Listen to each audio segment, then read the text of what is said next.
ജോലിക്ക് അല്പം വൈകിയെത്തിയാൽ തൊഴിലുടമകൾ ശമ്പളം കുറയ്ക്കുമോ?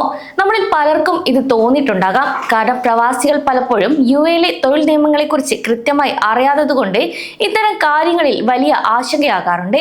എന്നാൽ ഇത് സംബന്ധിച്ച് യുഎയിലെ നിയമവശം എന്താണെന്ന് വിശദമായി നോക്കാം.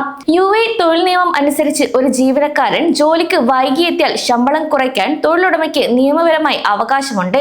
അച്ചടക്ക നടപടിയുടെ ഭാഗമായാണ് ഈ ഒരു നീക്കം.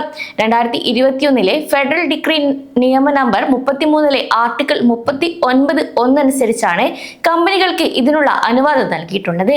അതിനാൽ കമ്പനിയുടെ നിയമങ്ങളോ അല്ലെങ്കിൽ ഗവൺമെന്റ് നിർദ്ദേശങ്ങളോ തെറ്റിക്കുന്ന ജീവനക്കാർക്ക് ശമ്പളം കുറയ്ക്കാൻ നിയമം തൊഴിലുടമയ്ക്ക് അധികാരം നൽകുന്നുണ്ട്. എന്നാൽ പല കമ്പനികളും വിചാരിക്കുന്നത് പോലെ തോന്നിയതുപോലെ ഒരു ദിവസം പെട്ടെന്ന് ശമ്പളം കുറയ്ക്കാൻ അവർക്ക് കഴിയില്ല. അതിനാൽ യുഎഇ മന്ത്രാലയം പറയുന്ന കൃത്യമായ ചില നടപടിക്രമങ്ങൾ കമ്പനികൾ പാലിച്ചിരിക്കണമെന്നത് നിർബന്ധമാണ്. ഇനി ശമ്പളം കുറയ്ക്കണമെങ്കിൽ ഒരു കമ്പനിക്ക് നിയമപരമായി പെനാൽറ്റി ഷെഡ്യൂൾ ഉണ്ടായിരിക്കണം. 2022 ക്യാബിനറ്റ് അനുസരിച്ച് നമ്പർ 1 ആർട്ടിക്കിൾ 24(2) ഓരോ തെറ്റിനും എന്തൊക്കെ ശിക്ഷകളാണ് നൽകുക എന്നത് വ്യക്തമാക്കിയിട്ടുണ്ട്. അതിനാൽ ഈ കോഡ് നിർമ്മിക്കാൻ തൊഴിലുടമകൾ ബാധ്യസ്ഥരാണ്. അതായത് ഒരു ജീവനക്കാരൻ ജോലിക്ക് വൈകി വന്നാൽ ആദ്യം എന്ത് ചെയ്യണം, രണ്ടാമതും ആവർത്തിച്ചാൽ എന്ത് ചെയ്യണമെന്ന് ഇതിൽ കൃത്യമായി വ്യക്തമാക്കിയിട്ടുണ്ടായിരിക്കും. സാധാരണയായി ആദ്യത്തെ തവണ വൈകി വരുമ്പോൾ രേഖാമൂലം മുന്നറിയിപ്പ് നൽകും. തുടർന്ന് അതിനുശേഷവും ഇത് തുടരുകയാണെങ്കിൽ മാത്രമേ ശമ്പളത്തിൽ നിന്ന് പണം കുറയ്ക്കാൻ നിയമം പറയുന്നുള്ളൂ. കൂടാതെ ഈ അച്ചടക്ക നയം ജീവനക്കാരെ മുൻകൂട്ടി അറിയിക്കുകയും വേണം. ഇനി നിങ്ങളുടെ കമ്പനിയിൽ ഇത്തരം നിയമങ്ങളോ മുന്നറിയിപ്പുകളോ ഇല്ലാതെ പെട്ടെന്ന് ഒരു ദിവസം നിങ്ങളുടെ ശമ്പളം കുറയ്ക്കുകയാണെങ്കിൽ നിങ്ങൾക്ക് ധൈര്യമായി ചോദിക്കാം.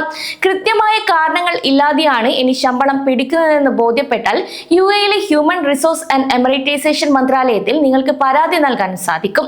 അതുകൊണ്ട് നമ്മൾ പ്രവാസികൾ ജോലി ചെയ്യുന്ന കമ്പനിയിലെ ഇത്തരം അച്ചടക്ക നിയമങ്ങളെ കുറിച്ച് ചോദിച്ച് മനസ്സിലാക്കാൻ എപ്പോഴും ശ്രദ്ധിക്കണം. യുഎയിലെ ജോലി ചെയ്യുന്ന എല്ലാ പ്രവാസികളും അറിഞ്ഞിരിക്കേണ്ട ഒരു തൊഴിൽ നിയമം കൂടിയാണിത്.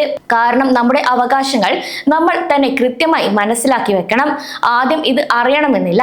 എന്നാൽ ഈ കാര്യം നമ്മുടെ ജീവിതത്തിലൊക്കെ വന്നാൽ മാത്രമേ കൂടുതൽ ആളുകൾക്കും ഇതിനെക്കുറിച്ച് ആലോചിക്കുന്നുള്ളൂ. പലപ്പോഴും നാട്ടിൽ നിന്നും വലിയ പ്രതീക്ഷകളോടെ യുഎയിൽ വന്ന് ജോലി ചെയ്യുന്ന നമ്മൾ കമ്പനികളിൽ നിന്നും ഇത്തരം നടപടികൾ ഉണ്ടാകുമ്പോൾ മാനസികമായി വലിയ വിഷമത്തിലാകാറുണ്ട്. കഷ്ടപ്പെട്ട് ജോലി ചെയ്തിട്ടും മാസാവസാനം കയ്യിൽ കിട്ടുന്ന ശമ്പളത്തിൽ കുറവുണ്ടാകുമ്പോൾ റൂം വാടകയും നാട്ടിലെ ചിലവുകളും ഒക്കെ എങ്ങനെ മാനേജ് ചെയ്യും എന്നോർത്ത് പലരും സങ്കടപ്പെടാറുണ്ട്. എന്നാൽ കൃത്യമായ നിയമം എന്താണെന്ന് അറിഞ്ഞു വെച്ചാൽ ഒരു പരിധിവരെ നമുക്ക് ഈ ചൂഷണങ്ങളിൽ നിന്നും രക്ഷപ്പെടാൻ സാധിക്കും. ഇനി ട്രാഫിക് ബ്ലോക്ക് കാരണമോ മഴ കാരണമോ അല്ലെങ്കിൽ മെട്രോ വൈകിയത് കാരണമോ ഒക്കെ ആദ്യമായിട്ടാണ് നമ്മൾ വൈകുന്നതെങ്കിൽ പെട്ടെന്ന് തന്നെ ഒരു ദിവസത്തെ ശമ്പളം കട്ട് ചെയ്യാൻ കമ്പനിക്ക് അധികാരമില്ല. കാരണം യുഎഇ തൊഴിൽ നിയമം എപ്പോഴും ജീവനക്കാരുടെ ഭാഗം കൂടി കേൾക്കാൻ ശ്രമിക്കാറുണ്ട്.